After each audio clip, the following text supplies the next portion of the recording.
दोस्तों आज का हमारा टॉपिक है रिलेटिव स्ट्रेंथ इंडेक्स, जो कि RSI के नाम पे भी जाना जाता है। यह एक मोमेंटम इंडिकेटर है और इसको चार्ट पे लगाते हैं तो हमको 0 से लेकर के 100 के बीच में एक ऑसिलेटिंग लाइन के रूप में दिखाया जाता है। लेकिन इसमें कुछ 3 इम्पोर्टेंट लेवल्स होते हैं जो कि 30, 50 और 70 होता है। यहाँ पर 0 और ये 100। अब जब मार्केट 30 लेवल के नीचे आता है, जैसे कि ये जोन में आता है, तब मार्केट में खरीदारी होने का चांस होता है। मार्केट ओवरसोल्ड जोन में होता है कि मार्केट में बिक वाली ख़त्म हो चुकी है, अब यहाँ से मार्केट में खरीदारी होने का चांस है। तो क्या होता है, मार्केट में यहाँ से रिवर्सल होने का चांस होता है। ऐसे ही सेम 70 लाइन के हिसाब से जब मार्केट 70 लाइन के ऊपर जब ऑसिलेटिंग लाइन दिखाती है, तब मार्केट में क्या होता है कि मार्केट ओवरबॉट जोन में है। ऐसा मान सकते हैं कि मार्केट में अब खरीदारी ख़त्म हो चुकी है और अब यहाँ से मार्केट में बिक वाले आने का चांस है और मार्केट यहाँ से नीचे की तरफ रिवर्सल होने का चांस है। लेकिन कई बार क्या होता है कि मार्केट ये 50 लाइन के आसपास ये ऑसिलेटिंग लाइन दिखाती है, तब हम क्या मान सकते हैं कि मार्केट पूरा साइडवेज है, या तो फिर क्या मान सकते हैं कि मार्केट रेंज बाउंड है। मार्केट कहीं पर भी जाने की संभावना अभी नहीं है। और अगर मार्केट यह 50 लाइन के ऊपर चला जाता है, नीचे की तरफ से ऊपर की तरफ जाता है, तब हम मान सकते हैं कि मार्केट अब बुलिश ट्रेंड में कन्वर्ट हो चुका है। और अगर मार्केट 50 लाइन के नीचे की तरफ क्रॉस कर देता है, तब हम मान सकते हैं कि ये अब बेरिश जोन में जा चुका है। तो ये था कुछ RSI का सिंपल फंडा है। अब कई बार ट्रेडर्स इसको क्या करते हैं कि छोटे टाइम फ्रेम में इसको यूज़ करने के लिए इसको 40 और 60 का सेटिंग कर लेते हैं। 30 और 70 की जगह पे 40 और 60 का सेटिंग कर लेते हैं। क्यों? क्योंकि इसमें ज़्यादा सिग्नल मिलता है। अब इसमें करते क्या है कि इसको प्राइस एक्शन के साथ यूज़ करते हैं। प्राइस एक्शन के साथ यूज़ करते हैं, या तो सपोर्ट और रेजिस्टेंस को आइडेंटिफाई करके, या तो फिर ट्रेंड लाइन को ड्रॉ करके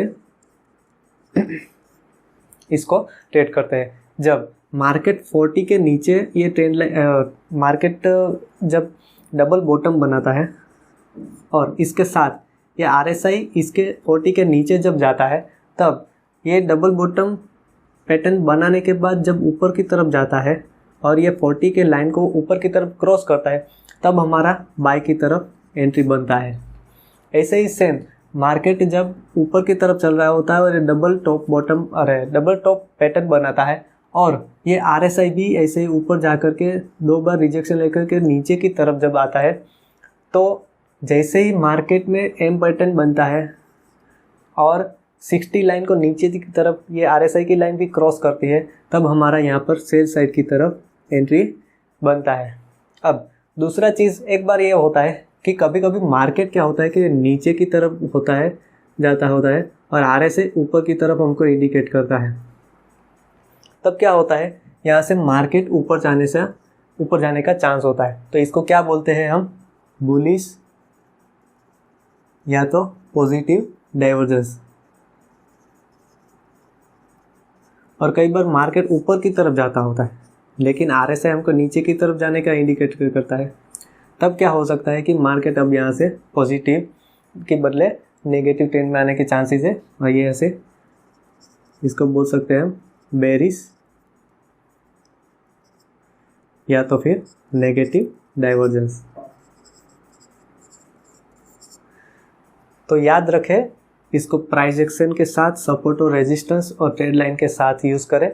फिर इसको कोई अदर इंडिकेटर के साथ यूज़ कर सकते हैं, जो कि इंडिकेटर हम यूज़ कर सकते हैं बोलिंजर बैंड्स है, या तो फिर मूविंग एवरेज है, पिवोट पॉइंट्स है। पर ज़्यादातर मैं सजेस्ट करता हूँ कि प्राइस एक्शन के साथ इसको यूज़ करेंगे तो बहुत ही अच्छा इसका रिज़ल्ट मिल सकता है। तो चलिए इसको हम चार्ट पर जा कर के देखते हैं।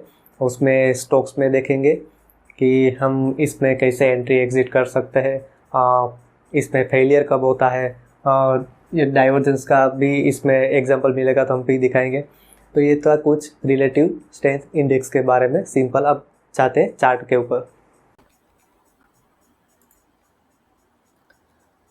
तो दोस्तों हमने ये लगा रखा है एक्सिस बैंक का चार्ट, और इसको लगा लेते हैं हम 1 वीक का टाइम फ्रेम। और ये इंडिकेटर हमने लगा रखा है। इंडिकेटर लगाना है तो इंडिकेटर के ऊपर जा करके यहाँ पर हम RSI लिख करके ये सिंपल रिलेटिव स्ट्रेंथ इंडेक्स इसके ऊपर क्लिक करते हैं तो हमको ये कुछ इस तरह से RSI इंडिकेटर देखने को मिल जाता है।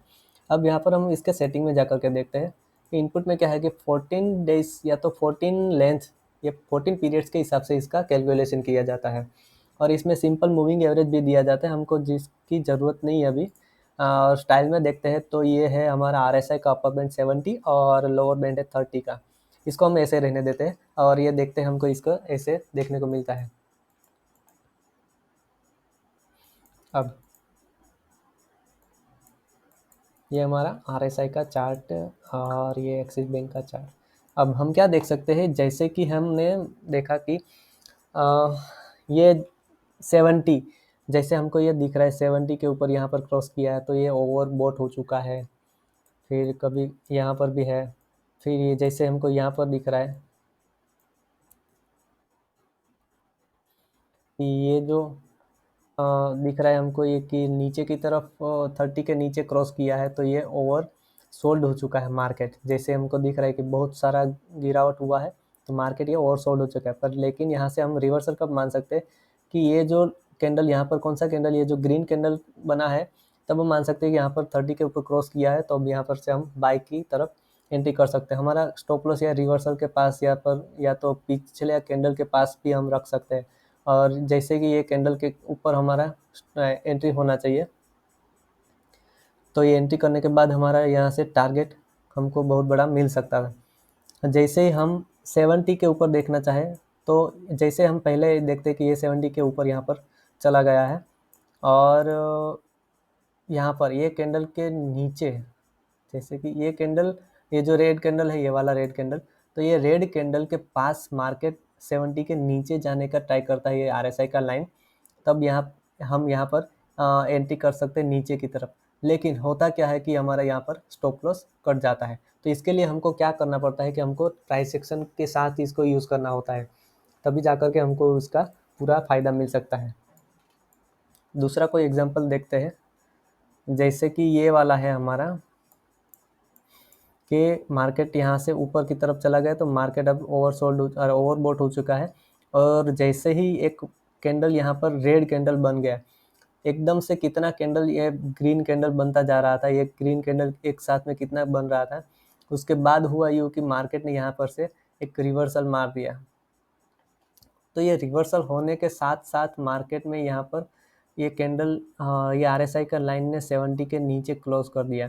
तब हम क्या कर सकते कि ये कैंडल, दूसरा ये जो रेड कैंडल था, यहाँ से मार्केट ने नीचे की तरफ क्रॉस किया है, तब अब हमारा यहाँ पर एंट्री ये एक कैंडल पे हो सकता है, यहाँ पर 634 के पास हमारा एंट्री होता है। और स्टॉप लॉस हम रख सकते हैं यहाँ पर, या तो फिर ये पिछले कैंडल के हाई के ऊपर भी रख सकते हैं क्योंकि हमारा ये सेल साइड का एंट्री है।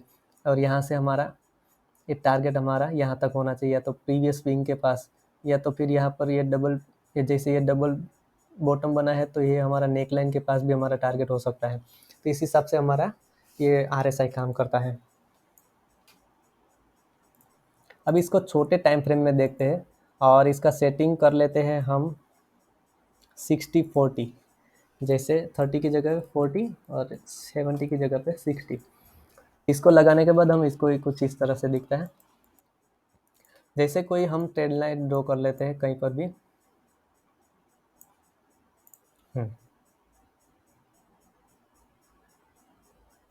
ये एक हॉरिजॉन्टल लाइन हमने ड्रॉ कर लिया कि जैसे कि मार्केट यहाँ पर कितनी बार सपोर्ट लिया, 1 2 3 4।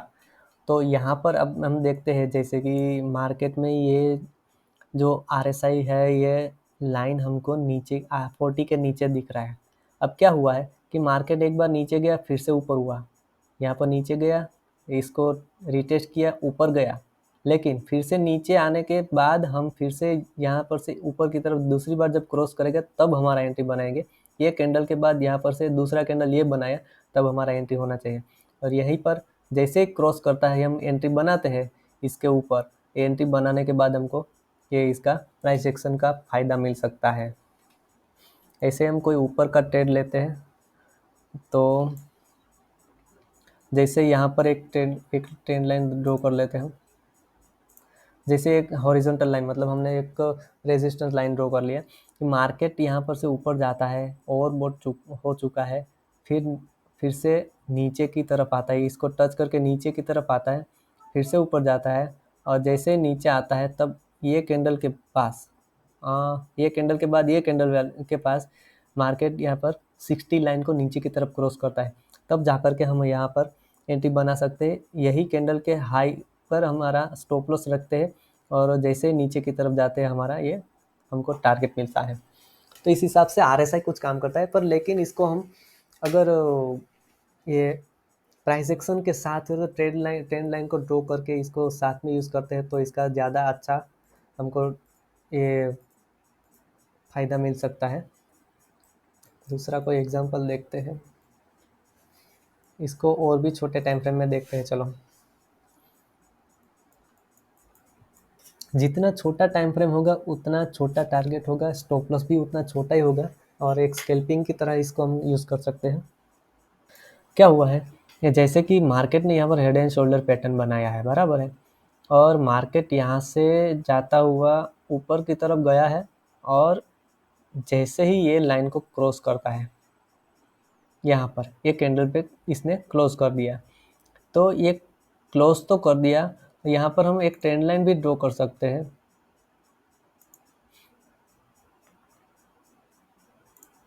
ये ट्रेंड लाइन को क्रॉस कर दे ही मार्केट ने यहाँ पर एंट्री देना होता है, लेकिन यहाँ पर मार्केट तो रिवर्सल हो गया, तो क्या कर सकते हैं कि ये ट्रेंड लाइन को अगर नीचे की तरफ अगर फिर से क्रॉस करता है तब जाकर के हम यहाँ पर सेल साइड की तरफ एंट्री कर सकते हैं।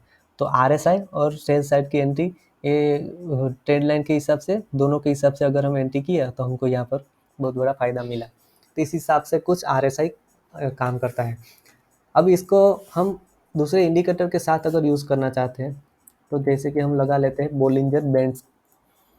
तो बोलिंजर बैंड्स लगाते हैं तो इसका सेटिंग भी देख लेते हैं इसका। तो बोलिंजर बैंड्स में क्या हुआ है, ये जैसे कि मार्केट या अपर बैंड को टच करता है तब मार्केट यहाँ से रिवर्सल कर देता है, रिवर्सल कर दिया, फिर बाद में ये मूविंग एवरेज को भी सपोर्ट रेजिस्टेंस लेकर के फिर से जैसे यहाँ से डाउन होने का चांस लिया, तब जाकर के हम यहाँ पर इसने ये नेक लाइन को क्रॉस करने के बाद एंट्री किया, तो इसके साथ हमको ट्रिपल कंफर्मेशन मिला, और इस हिसाब से हम इसको RSI को इसके हिसाब से बोलिंजर बैंड्स को और RSI को साथ में लेकर के चल सकते हैं।